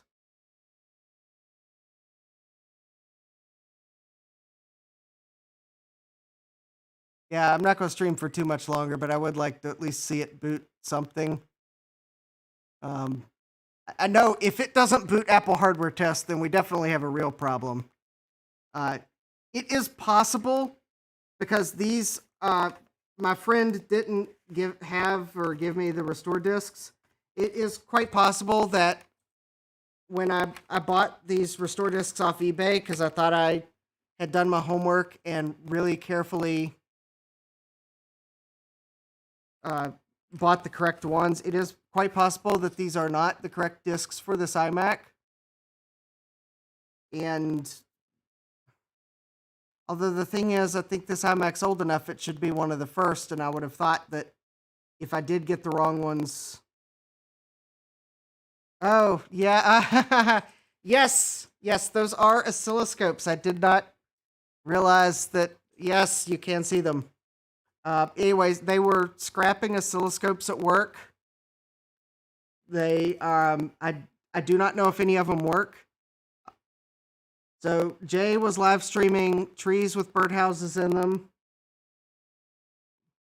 Steve and Bruce live stream recapping. At some point, I'm gonna live stream some oscilloscope inspections, because before I plug any of those in, I wanna pull the covers off and inspect them, because I don't know how long they were powered down. Yeah, so I want to pull them open before I even power them up, inspect the insides, and then we'll take a look. Some of them have tags on them still, so I at least know what issue was reported when we sent them out for a repair quote. And obviously we decided not to repair them, and then they sat in a closet for I don't know how long, and then finally all the stars lined up, and the approvals happened to actually finally scrap them, and it was also approved that any employee that wanted to take them could take them. And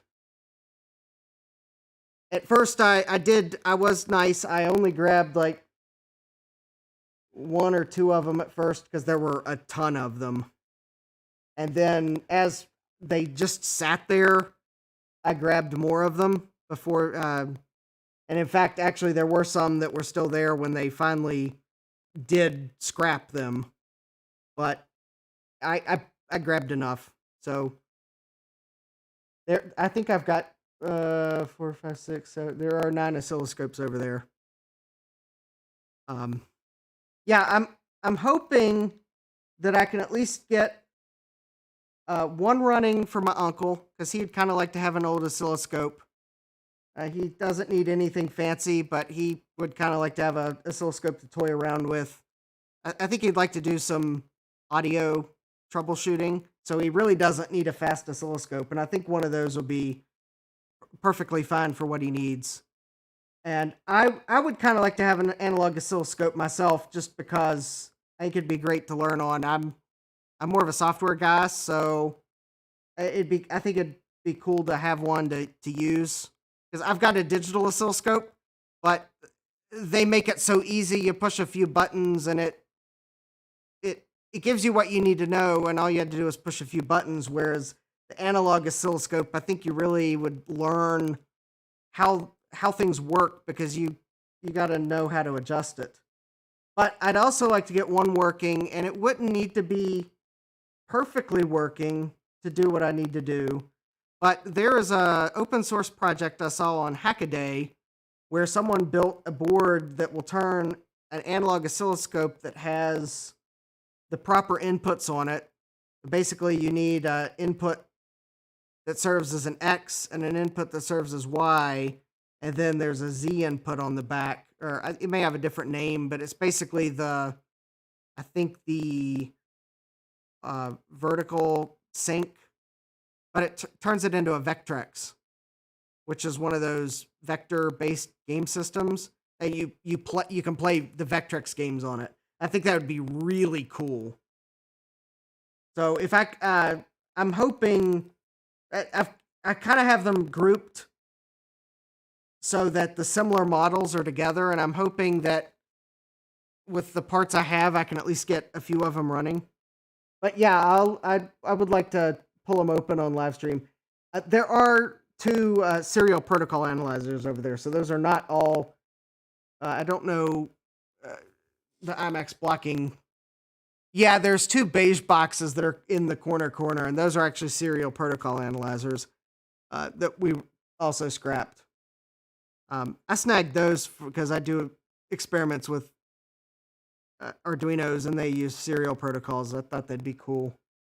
I believe they do work. So, but yeah, so that is actually a nice hint at some of the things I'd like to take a look at. Are those oscilloscopes? I believe most of them are analog oscilloscopes. There may be, I think one of them may actually be a digital oscilloscope, but it's older. It has a CRT on it. It's an older one.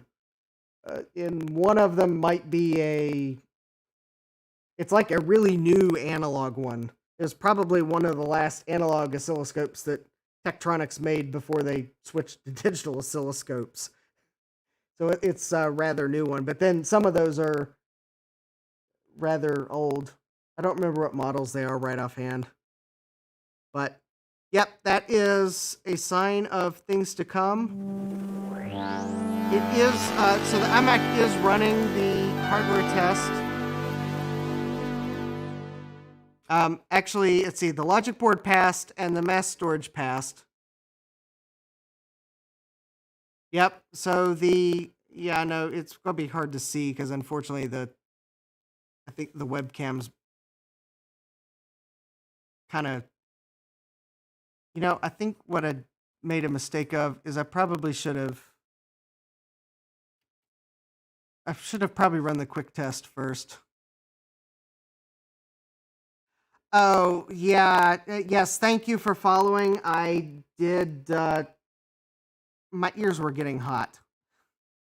My basement's not air conditioned, and while I've got the dehumidifier running and it keeps the humidity down, my ears were starting to get a bit warm, and so I do apologize for not hearing the sound, but I do appreciate the follow.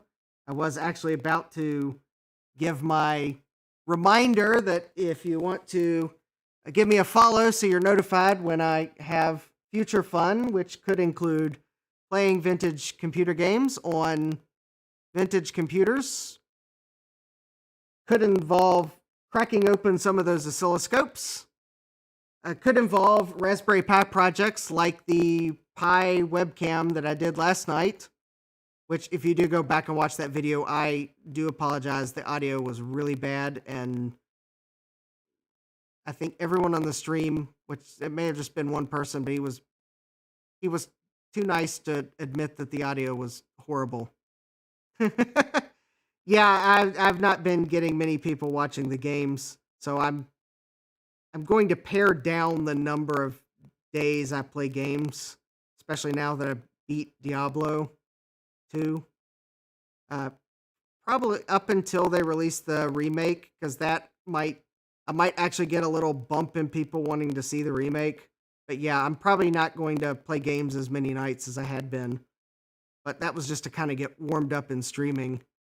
But yeah, I've got Raspberry Pi projects. I even have, I know, some vintage PCs down on the shelf behind me.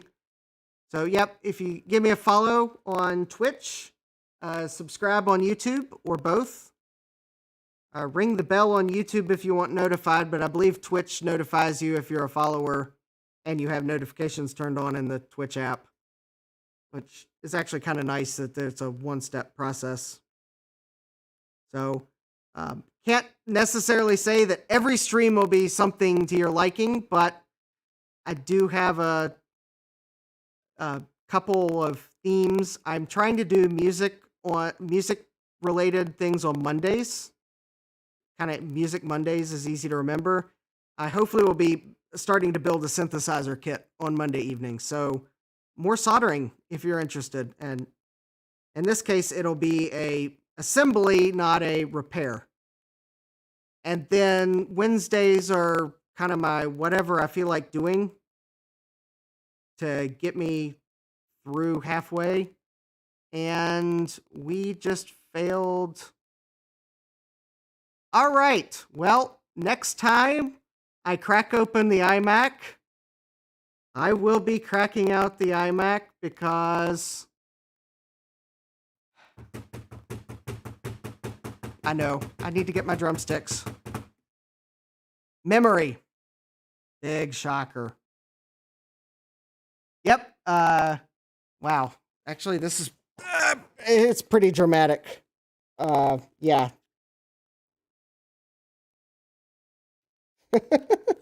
Okay.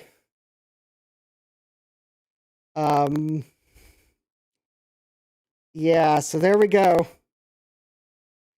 Error code, mem/5/8, error code. So, yes, we have a memory failure. Yeah, based on the kernel panic, I was expecting the memory to fail too, totally 100%. I mean, it's possible it could have been the solid state drive, but unlikely, because quite honestly, I don't think macOS just enumerating the drives it detects is usually enough to kernel panic. Unless you, I mean, if there was something wrong with the IDE controller, maybe. But yeah, it was pretty much a foregone conclusion that it was most likely memory, since the computer was working and it hadn't been powered up long enough for the processor to have overheated if the thermal paste was bad. So, next time I crack out the iMac, which might be next Thursday, that'll give me time to get a VGA cable. So I can actually, once we get, it'll also give me a chance to try to get OWC to replace the memory stick, or for me to scrounge up another one. We'll try to fix the memory. We may, or at least we'll pull out the SODIMM, because that one is more suspect if you ask me, just because of the weird memory brand. Though I could be wrong, it might be the DIMM. But I'll see if I can get I may, in the meantime, see if I can figure out which of the two it is, so I can try to get yeah, the SODIMM's a quick removal. I may do that off stream, because if that's the bad one, then I'll see if I can't get replacement from OWC. Otherwise, we'll figure it out on stream. And we'll try to get macOS installed. I'll get the VGA cable so we can properly share screen. And so if I can get what I need, we'll do it in a week. Otherwise, it might be in 2 weeks. But we'll crack the iMac out probably on another Thursday night on the After Yak Classic Mac stream. So that will, yeah. So Mondays is Music Monday. Thursdays is going to be the After Yak. So that'll usually be Mac related. I may do some Mac games and Mac hardware. I may toss it up. Yep. You know me. Wednesdays is whatever I feel like. It may be Raspberry Pi next week. And then Sunday for Lazy Sundays is, I haven't figured out what I'm doing there, but so at the moment it's whatever I feel like, but probably not games as much. Sunday night, maybe the Sunday night late one, maybe when I do games because I'm trying to do laundry at the same time. But anyways, that's kind of what I'm feeling streaming wise. So soldering Sundays. Oh, now you've that might be what I do Sunday afternoons because I usually do laundry Sunday nights, and I don't want to have to go. I can't hear the washing machine from the basement because my washing machine's up on the second floor. So yeah, soldering Sundays, that is great. Maybe that is what I'll do Sunday afternoons, is soldering Sundays, and then Sunday night will be, maybe that will be when I'll do games because that's something I can do and do laundry and it works out. So that is a great idea. Thanks for that, Toby. I will strongly consider that for Sundays. Because I do have other things to solder other than the synthesizer. And besides, once I get the synthesizer together, I've got plenty of other music things to look at too. But anyways, yep, it is now 12:22. I definitely need to get going in the direction of bed since we now know that the iMac is in need of a memory exchange. So anyways, I do thank you all for joining. I hope to see you in the future and have a good night or evening, depending on what time zone you're in. I hope to see you next time. Thanks again.